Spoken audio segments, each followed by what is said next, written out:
Semangat lagi. Luar biasa. Tetapi bisa. Oh senengnya ya. Udah bisa ngompakin teman-teman semua. Terima kasih, syukur alhamdulillah. Hari yang berbahagia saya bisa berkumpul semuanya. Hari ini lengkap. Ya, moderatornya yang luar biasa. Kemudian ada beliau Pak Aswar yang dari PSDM. Kemudian teman-teman kita, ya kontraktor dari Karunia, dari Buma. Saya juga dari APU. Dalam hal ini mewakili Aswindo, Pak. Kemudian Pak Suhar, tim kami di APU. Kemudian Pak David, ya, Pak Tri. Lengkap. Hari ini lengkap dari regulator. Yang saya belum dengar concession owner. Mudah-mudahan di sini ada concession owner ya. Saya pengen tahu Pak. Silakan Pak. Concession owner mana? Karena kita pengen nyinggung sedikit concession owner. Ada angkat tangan Pak. Saya pengen sebetulnya kenaikan indeks itu kita nikmati bersama gitu. Sebetulnya itu gitu. Jangan kenaikan indeks ini hanya dinikmati cuman concession owner gitu loh. Kita pengen concession owner menikmati, kontraktor menikmati, vendor menikmati, masyarakat semua menikmati, dan terlebih negara kita dapat devisa yang luar biasa. Oke. Kita dengar laporan 3 bulanan negara kita. Setelah sekian bulan, berapa bulan saya lupa, 2 tahun berturut-turut devisa kita itu positif terus. 4 miliar, 5 miliar, luar biasa. Salah satunya adalah support dari tambang batu bara. Jadi kita perlu berbangga, kita memberikan support yang luar biasa kepada negara. Tepuk tangan dulu buat kita semua. Sequarter di negara kita itu yang menggerakkan ekonomi paling besar industri pengolahan, nomor 2 industri pertambangan. Jadi kita turut berbangga. Oke. Hari ini saya lebih banyak bicara tentang batu bara, tetapi sebetulnya kalau bicara tambang, saya nggak tahu nih. Ada teman-teman yang di boksit, ada yang nikel mungkin ya. Jadi semuanya menikmati itu. Oke, lanjut Pak. Nah, saya nggak akan panjang lebar karena cuma 8 menit. Saya makanya materi presentasi simpel aja, karena sudah diwakili Pak Roman tadi, bagaimana bicara call index gitu. Tapi gini, bahwa di kita ini memang opportunity-nya saat ini luar biasa. Tapi challenge-nya juga hati-hati nih, challenge-nya juga luar biasa. Opportunity yang timbul memang karena economic growth. Data nanti ada di belakang, tapi saya nggak perlu sampaikan detail, bahwa dunia setelah pandemi selesai, maka growth signifikan. Tapi kemudian growth agak sedikit menurun, tahun 2023 itu turun gitu. Tapi apakah betul bahwa growth itu kemudian juga menurunkan indeks komoditas gitu. Nah, mudah-mudahan tetap terjaga. Cina yang belakangan itu agak sedikit turun, kita berharap bahwa kembali normal. Ukraina, ini yang kadang-kadang Ukraina itu, mudah-mudahan nggak ada yang berdoa jelek nih. Berlanjut, kita pengen sih Ukraina cepat selesai, tapi harga batu bara tetap bagus. Itu doa kita. Oke, kemudian carbon offset. Ini maksudnya carbon offset itu, orang mau maksain sebetulnya, low emission, ya, energi bersih, kemudian itu nggak sanggup. Bagaimana kalau kita lihat energi bersih, bagaimana energi dari matahari, gimana geothermal gitu, gimana angin, nggak sanggup. Maka akhirnya kembali kepada batu bara. Kita lihat di Indonesia energi angin sudah ada di Sidrap. Investasi 150 juta, tapi lihat hasilnya. Saya belum pernah lihat hasil yang bagus. Mungkin diklarifikasi nanti Bapak kalau ada datanya gitu ya. Kemudian energi geothermal kita punya sumber daya yang luar biasa, tetapi apa yang terjadi? Capeknya luar biasa dan kita belum mampu untuk itu. Kemudian tenaga surya bagaimana kita nggak tahu.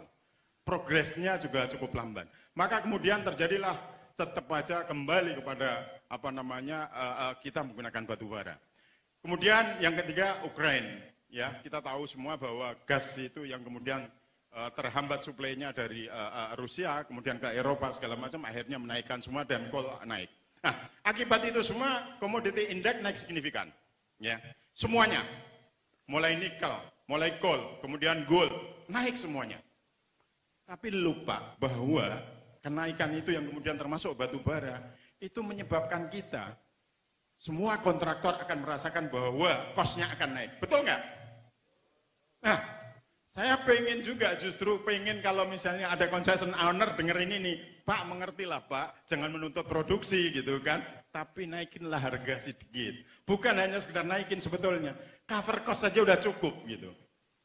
Cover cost saja belum tentu gitu loh. Nah, itu yang kita berharap.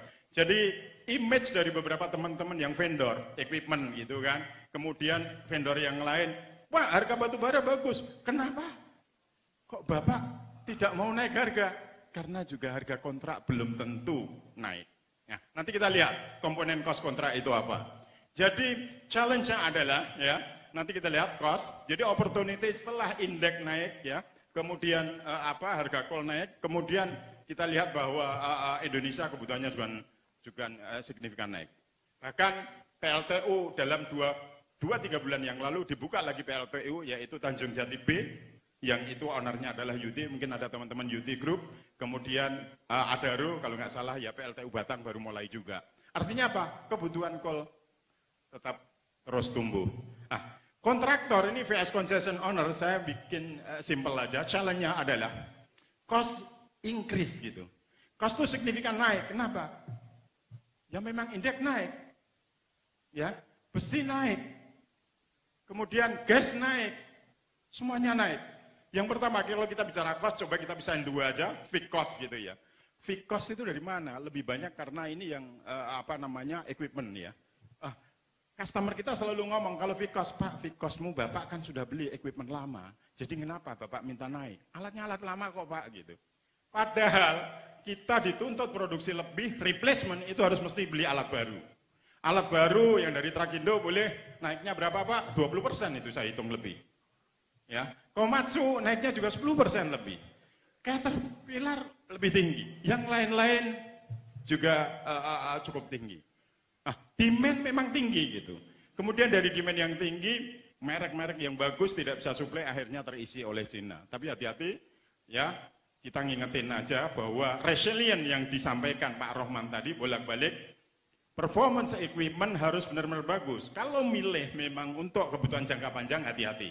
Saya nggak ngomong apakah produk Cina, apakah produk yang lain, pastiin kalau Bapak mau beli alat untuk fixed cost Bapak, itu memang benar-benar tahan lama gitu ya. Kemudian bicara variable cost. Fuel itu secara umum sebetulnya adalah pass-through, ya. Pasti diberikan oleh concession owner. Bisa bentuknya fuel ratio, bisa fuel komponen, apapun. Umumnya begitu. Tapi kalau kontraktuali nggak di-cover sama itu, kasihan tuh kontraktornya. Bayangin fuel kemarin 8.000, 9.000, sekarang 15.000, 16.000. Naiknya hampir double, ya, karena oil price index signifikan. Kemudian kita bicara spare part. Teman-teman tahu spare part dari UT, dari siapapun, naik signifikan. Kemudian oil, base oil naik, aditif naik. Mana tadi yang dari Pertamina? Efisiensinya boleh Pak, tapi harganya jangan dinaikin Pak. Naik boleh dikit-dikit aja lah Pak, cover cost Pak. Oke, lanjut. Mbak bisa. Slide-nya pindah. Slide-nya. Ya. Balik dulu Pak, balik yang sebelumnya. Balik yang halaman 2 dulu. Balik dulu. Lagi naik. Oke, balik lagi. Saya bicara cost dulu nih. Kemudian oil naik signifikan tadi. Tire, problemnya banyak. Bukan hanya harga, tapi sekarang kuota juga masalah.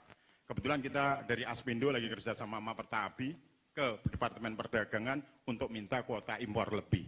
Jadi kira-kira 2 minggu yang lalu saya ketemu sama Direktur Impor Perdagangan untuk memberikan kuota yang lebih. Jadi kalau kita berharap bahwa kuota dapat suplai cukup, itu harga nggak naik signifikan. Tapi kalau kuota dari pemerintah itu sudah ditahan-tahan, suplai itu barang terbatas pasti akan naik lagi. Yang terakhir eksplosif, luar biasa, eksplosif harganya bisa 2 kali, 3 kali lipat. Kenapa? Di dalam negeri produsen hanya 3 company, ya. KNI, MNK, kemudian BlackBerry. Itu cuma 500-an, kita perlunya 600 kira-kira. Jadi mesti kita impor 100 ton, bayangin. Itu kalau kuota, kalau di industri lain cuma perdagangan. Tapi kalau eksplosif mesti lewat Departemen Pertahanan dulu, sebelum ke perdagangan. Itu lebih berat. Jadi naiknya signifikan. Kalau ini tidak dibantu dengan concession owner, kita cukup berat. Kemudian berikutnya, challenge-nya adalah backup finance, baik dari bank maupun leasing. Hati-hati, mungkin bapak-bapak mesti pikirin long term bisnisnya, apakah itu benar-benar visible atau enggak. Kemudian buka kontraktor yang baru, buka greenfield untuk coal itu enggak gampang, nyari bank. Terus terang, kalau Bapak dapat proyek baru, itu bukaan konsesi baru tidak dapat mendapatkan support dari bank. Pasti Pak Hombing juga akan nanya, Pak yang support bank mana gitu. Pasti semuanya akan tanya, dari Trakindo pasti begitu. Oke, kemudian berikutnya sebelah kanan saya sampaikan, apakah kita semua udah cover dengan rise and fall formula? Saya yakin sih semuanya udah, tapi ternyata implementasinya nggak gampang. Bagaimana negosiasi dengan customer 1, customer 2, dan seterusnya. Nah, kebetulan sini banyak teman-teman kontraktor dari Pak Arief. Banyak nih di kita semuanya. Tadi Pak Sumarti agak sedikit, Pak. Begitu Bapak ngomong nomor 2, Pak Sumarti, waduh, aku harus nomor 1,5 katanya. Kalau 1 nggak bisa. Oke, lanjut, Pak. Ah, makanya kemudian pertanyaan berikutnya, siapa sih yang mendapatkan keuntungan dari indeks ini gitu. Nah, mestinya mulai dari pemerintah dapatkan devisanya. Kemudian concession owner dapatkan kenaikan indeksnya. Kita nggak kebayangin Pak, indeks itu pemerintah ngeset DMO cuma 70-90 dolar, tapi sampai 300-400 gitu. Jadi saya nggak kebayang gitu. Saya itu bayanginnya cuma indeks 100 sampai 150 aja. Bagaimana kalau kemudian sampai situ? Itu concession owner menikmati. Tapi kita berharap kontraktor-kontraktor menikmati ya Pak Arief ya. Nah, itu kita harapkan gitu. Dan kita berharap kalau kita menikmati, maka ke vendor-vendor juga ikut menikmati. Jadi supplier dapat gitu kan. Apalagi nih timnya Pak Rohman tuh banyak yang dari supplier ternyata. Oke, lanjut Mbak. Nah, lanjut. Nah, saya pengen nunjukkan posisi yang mining services, karena waktunya tinggal dikit. Lanjut Mbak. Nah, kita kontraktor tuh di tengah, ya. Kita tuh ngambil sebagian porsi dari concession owner, ya. Paling berat itu di kontraktor. Kenapa? 1, intensif capex, yang kedua intensif labor, ya. Itu paling berat kita.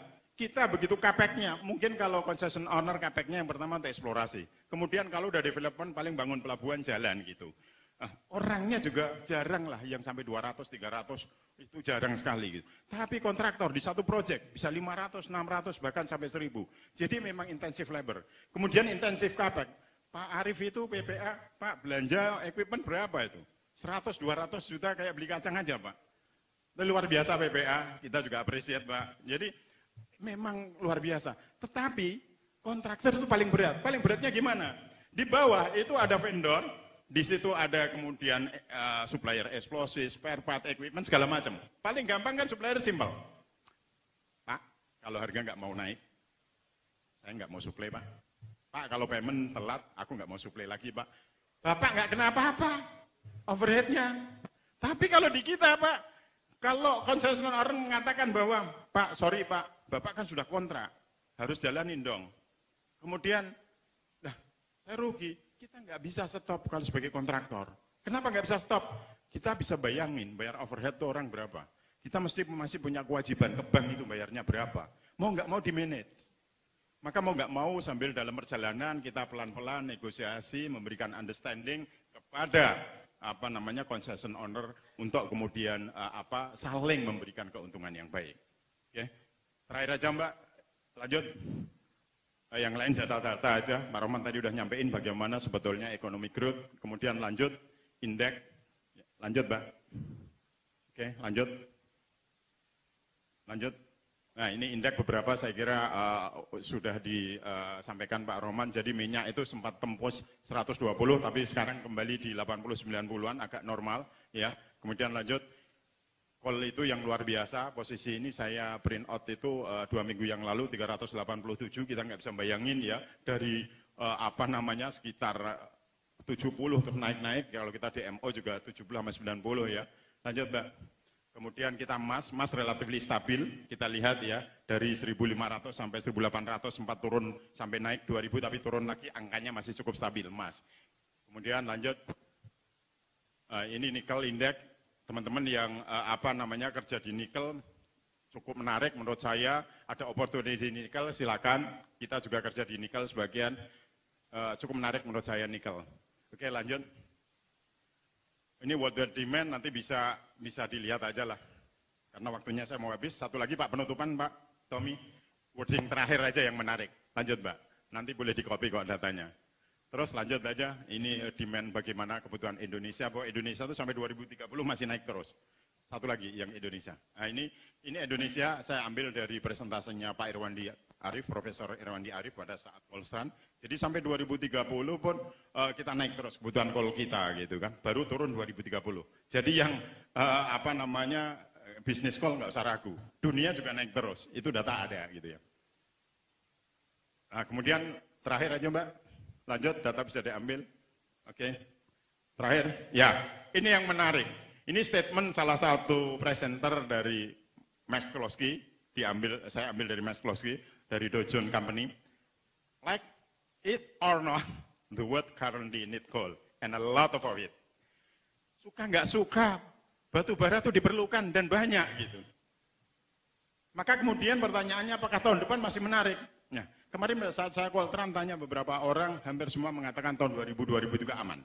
Tapi 2024 nggak ada yang tahu. Maka hati-hati investasi nanti yang ke 2024. 2023, saya hampir tanya beberapa customer itu mengatakan sudah sold out. Mungkin 75% untuk tahun 2023 sudah sold out gitu. Jadi tinggal sedikit. Mudah-mudahan tetap bagus dan kita berharap juga semua menikmati itu.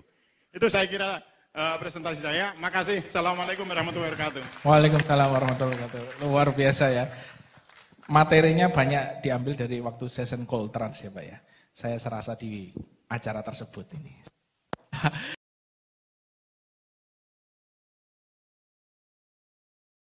Makasih. Pertanyaannya, sebetulnya kalau ngomong B40, kemarin udah dibahas oleh Aspindo pada saat Mining Expo. Di situ lengkap. Dari pemerintah, regulator, kemudian pemainnya itu ada, termasuk Aspindo di dalamnya. Tapi begini, kalau ditanya mengenai B30, B40 dari segi kontraktor, kita lebih suka B0. Nah, tapi kita juga nggak bisa menghindar dari policy pemerintah yang mau ke green energy secara bertahap. Nah, yang terjadi adalah mau nggak mau perjalanannya itu harus tetap jalan menuju ke sana gitu. Bahkan pemerintah mungkin setelah B40 jalan B50, bahkan mau B100 gitu. Walaupun itu juga agak berat. Apa yang kita lakukan di Aspindo? Yang pertama bahwa kita masuk sebagai tim pada saat tinjauan kajian di dalam bergeraknya B30, B40 dan seterusnya. Di kontraktor sendiri sebetulnya teman-teman tahu. Kalau saya pernah lihat data, fuel efficiency, hari ini kita ngomong efisiensi, kalau pakai B40, B30 saja dari B0, itu minusnya antara 3-5%. Artinya cost kita mesti keluar lagi, 3-5%. Padahal kita gembar-gembar di sini bagaimana kita mau sustain gitu kan, efisiensi. Tapi justru cost kita naik. Nah, saya terus terang juga sama customer-customer kita, Pak kita pakai B30 loh. Minta tolong dikonsider bahwa fuel consumption, apakah itu bentuknya komponen atau fuel ratio ke customer kita minta naik. Jadi kalau misalnya per BCM misalnya jadi 0,76 misalnya, kalau naik 5% ya coba aja kita minta naik 5%. Tapi kemudian terhadap pemerintah, kita masuk ke dalam organisasi salah satu bagian dari kemudian untuk menentukan policy itu. Cuman seringkali Aspindo itu nggak dipanggil. Tahu-tahu ada tim teknis yang lembleng gitu. Nah, itu yang kadang-kadang kita kecolongan. Nah, cuman kemudian yang kita minta pemerintah adalah B40 pada saat trial, B20, B30, itu yang terus terang kita ngasih masukan. Trialnya pakai LV, pakai mobil. Tapi begitu implementasi pakai alat berat, itu yang kita keluhkan. Jadi minta tolong, kalau trial itu bukan hanya LV, trial sama alat berat. Maka kemudian Yuti sama Komatsu waktu itu melakukan studi itu di Adaro kalau nggak salah, dan kemudian bergerak terus. Yang kita usulkan sama pemerintah, silahkan. Kalau memang itu efisien dan bagus, dan kemudian kerusakan terhadap unit tidak signifikan, dan sokor-sokor dapat approval dari distributor, dari prinsipal itu bagus. Jadi itu yang kita lakukan Pak, kita akan ikuti proses ini, mudah-mudahan nggak buru-buru, dan mudah-mudahan setelah katakanlah trial B40 di light vehicle bergerak ke alat berat, sehingga pada saat kita implementasi B40 benar-benar udah siap. Makasih. Tepuk tangan ya. Oh, silakan mic-nya diarahkan aja, karena langsung ada pertanyaan.